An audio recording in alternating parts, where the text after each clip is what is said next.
Today's episode is brought to you by the letter H. I got this H from the range because the little columns are roughly Warhammer scale, and that's ideal for what I'm planning. I'm going to be doing several things I've never tried before. I've never filmed or edited a video like this. I've never made something that was a mechanical design. I'm usually like organic monsters and stuff like that. I'm unfamiliar with a couple of the materials in this build, which ends up being the reason it all kind of goes wrong. I've never worked from a piece of concept art. Commissioned the concept art for this design a few years ago based on short stories I was writing just for fun.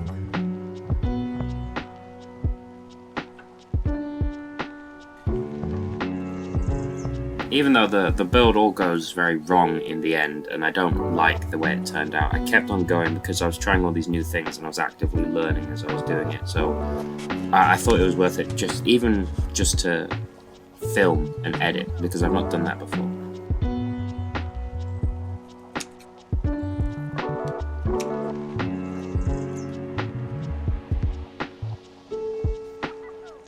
This foam here is the new material I was working with. I found it very interesting to work with. It's very versatile. It could do a lot of things, but I didn't realize how thick it would be, and that ended up throwing all the measurements off, and I could no longer use this model for what I intended.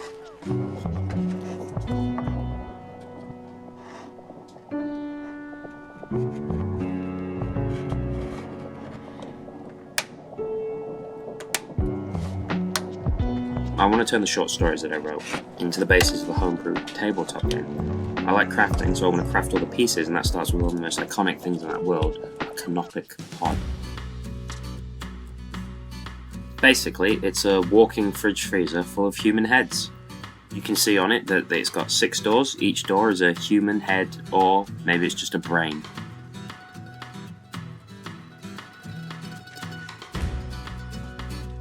In the setting I've created, it's all about time traveling and traveling immeasurably long periods of time.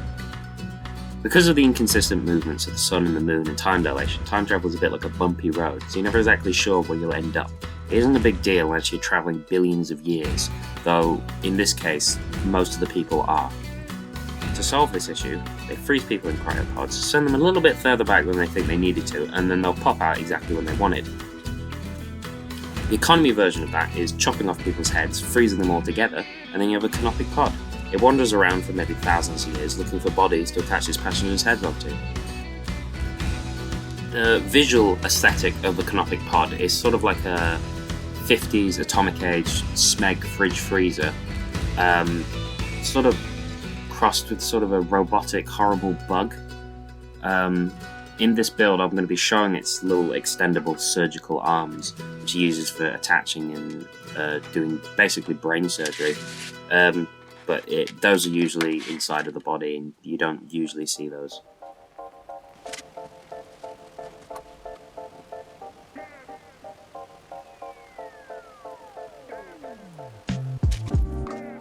I'm just Mod Podging the foam to make it stronger, because everything I want to add onto the foam is going to need the foam to be a little bit less squishy, otherwise it's going to go all wonky. And it does go wonky later on.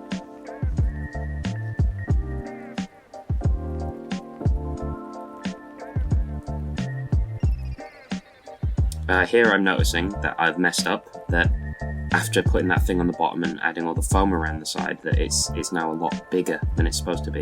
It's no longer Warhammer scale, but it is the scale of a frozen Kinder Egg toy, which actually it might have still worked, because Kinder Egg toys are probably going to be one of the main materials I use in crafting the figurines, the models for this homebrew game. But it just ends up being unwieldy, especially once I put on the arms and the eyes. I'm just putting lots of greebly on the side. I'm trying my best to replicate the concept art, but at this scale, I don't have the tools or the materials to do it very well. If I had everything I wanted, I could just make a 3D model of the concept art, because the concept art was 3D model ready, and then I just print that, but I can't.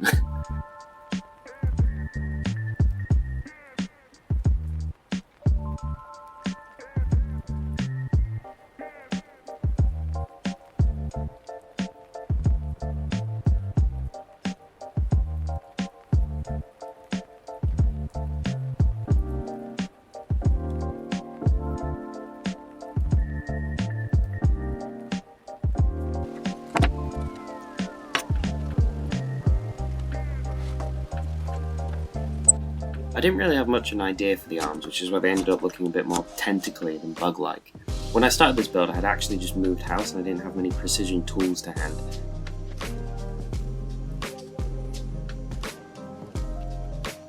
To give the arms some variety, I put little bits of tubing over them. This would also help me attach the hands later on.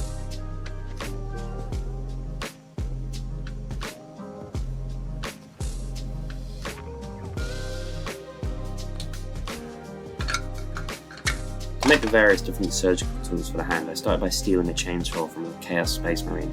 In the end, I didn't really like this. I feel the detail of the Warhammer pieces looked a bit out of place.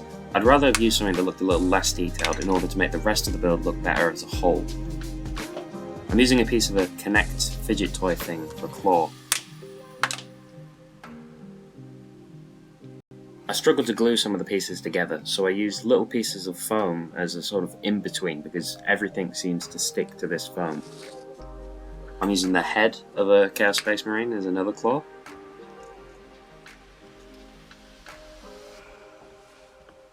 I'm using a tiny cable tie for an even smaller claw. These are really useful.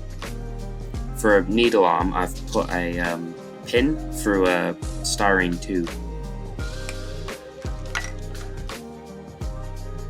The Canopic Pod has 6 eye stalks, each eye again sort of representing the 6 heads inside of it.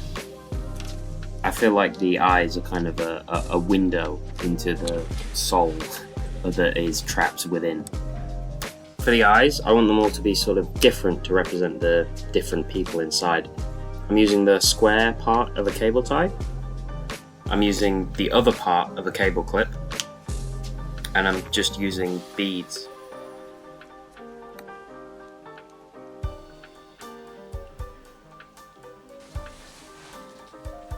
I'm putting on the back of the Canopic Pod is some thermal piping stuff. If you ever looked at the back of a refrigerator, then it's pretty much the same, just stuff, thermodynamic stuff going on.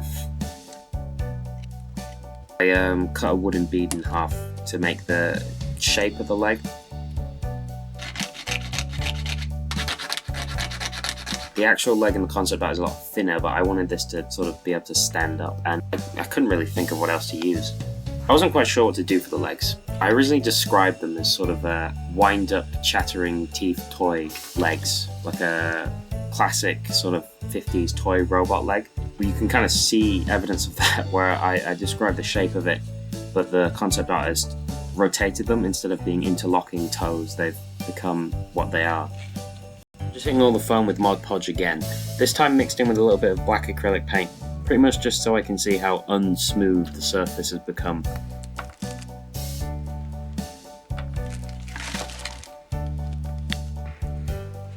Now I'm using Milliput to fill in some gaps. I could probably have made this without needing so much Milliput if I had planned it better.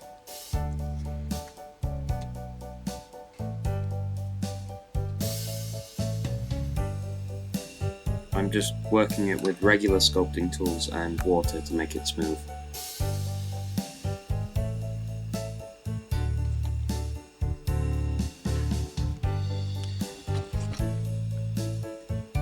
Now I'm adding the iconic hood ornament.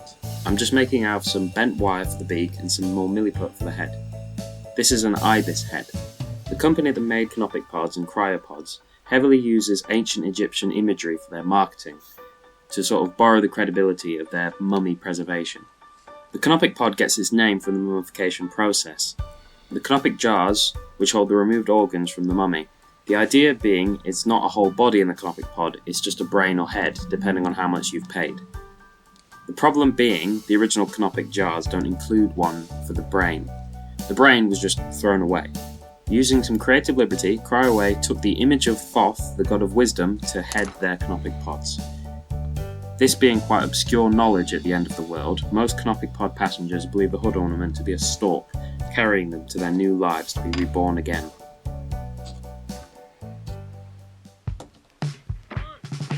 I've just primed the model with some grey primer spray paint. I'm painting this Canopic Pod in metallic mint green, which I got cheap from Binge, and some Vallejo chrome-ish paint. This is the first time I'm using Vallejo paint.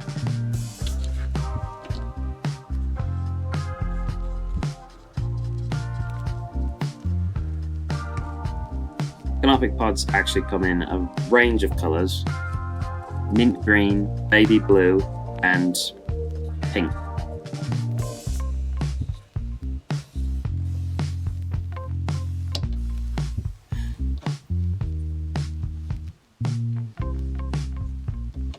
I found that Vallejo paint was a lot easier to apply than the cheap acrylic paint I had been using before.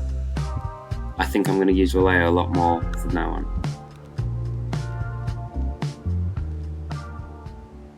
Canopic pods are one of my favourite moral dilemmas in the world I've created. In the original CryoPod product line, there was a design issue with timing. They couldn't rely on an egg timer style release mechanism because it could release the passenger into a volcano or something silly like that. They attempted to put AI into the cryopods, but they usually decide to never unfreeze the passenger. They were tasked to keep the passenger safe, so reasonably, they will never be safer than when they're inside the near indestructible cryopod. The solution to this was to let the passengers decide themselves. They scanned the frozen passengers' brains to emulate their consciousness. A cryopod has a digital version of the passenger controlling the door and watching the outside world, waiting for the time period and circumstances they would most want to emerge into. This gets more complicated considering canopic pods have 6 passengers and have to actively walk around looking for bodies, not just wait buried in some mud somewhere. A canopic pod is emulating a combination of 6 brains into one consciousness. That means it has 6 lifetimes worth of suffering that led each individual passenger to decide they'd rather cut off their own head than stay in their timeline. It has 6 people's worth of intelligence and wisdom, and has a democracy of 6 people's morality. The elephant in the room is, how do they get their bodies?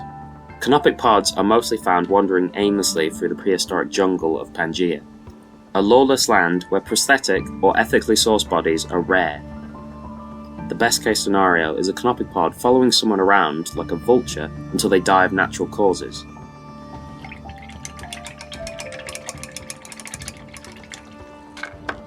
Not that it makes much of a difference if the canopic pod intends of killing you or not. Most people prefer not to be one's prospective body donor. I wanted to put some minor weathering on the model. It is probably thousands of years old at this point, but I couldn't put too much weathering on because it is also designed to be potentially millions of years old. So I just tried to expose some paint on the corners. Like I've said, I've not done much inorganic kit bashing before. I've also not done much metallic weathering, so I was really just guessing what to do. I learned a lot from doing this. I think I can do it a lot better in future. I'll be honest, once I realised this model was going to be too big to use as a game piece, I sort of stopped trying to make it look good, and I was really just experimenting more than anything. So I'm not too critical of myself for anything that turned out bad past this point. It was a learning experience. The one trick I do know about weathering, which I also use on organic models, is to cover it with streaking grime and then wipe it off. I wasn't anticipating it would be so difficult to wipe off though, because I've never done anything with quite so angular designs and so many quite deep crevices. It ended up being a lot darker than I intended because I couldn't wipe as much off as I wanted to. So I went back and I sort of dry brushed some chrome on the chrome bits and blotched a bit more mint green on the mint green bits to bring back the colour. I also blotched more streaking grime around the weathering parts to sort of create an image of rust. I didn't really think it through my head if a canopic pod can rust or not, because it's designed to last so long, surely they would make it so it couldn't rust. But I just wanted it to look kind of muddy and old and damaged. Again, as I've not really done much mechanical or robotic design, I've not done many glowing effects. I kind of wanted the eyes to glow, sort of just to give it an intimidating presence as all the surgical tools are out. But I think more likely the eyes would be black, like just a camera. I was just putting down red and then little highlights of yellow. I later add more to this off camera, sort of create a more gradual gradient and make it lighter in general.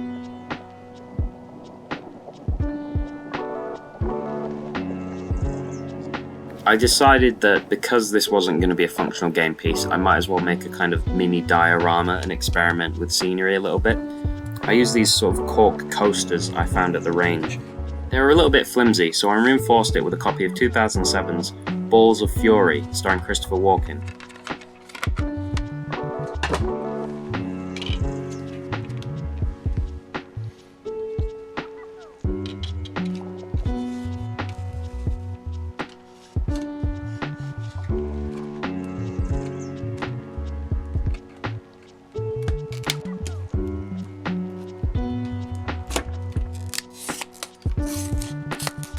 Great texture. I took some soil from some dried out plant pots that I had from moving and not watering them during that process, and I mixed it with Mod Podge and a little bit of black paint just to make it easier to paint later on if all the little crevices are already dark.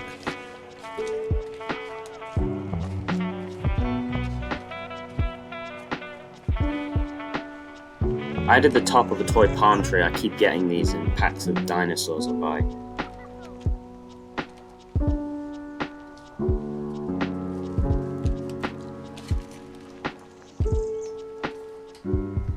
And some vine I got from a aquarium decoration. I also covered the model in this mud mix just to sort of blend it in with the scenery and show that it's been trudging through this ancient jungle for a really long time. I'm giving it a brown coat of acrylic.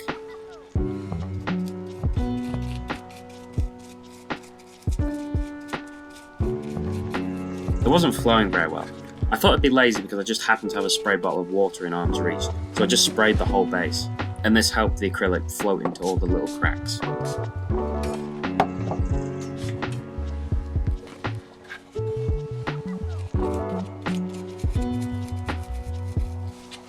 I'm covering it in a mix of black paint and streak and grime, then wiping that away.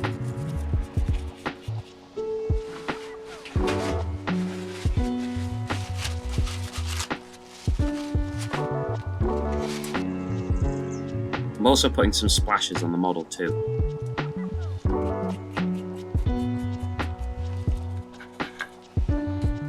I end up going over the base again with a dry brush of brown. Now I'm just painting the plants green, and that'll be good enough for me. I do some details with the same brown paint I used earlier in the plants to bring it all together off camera.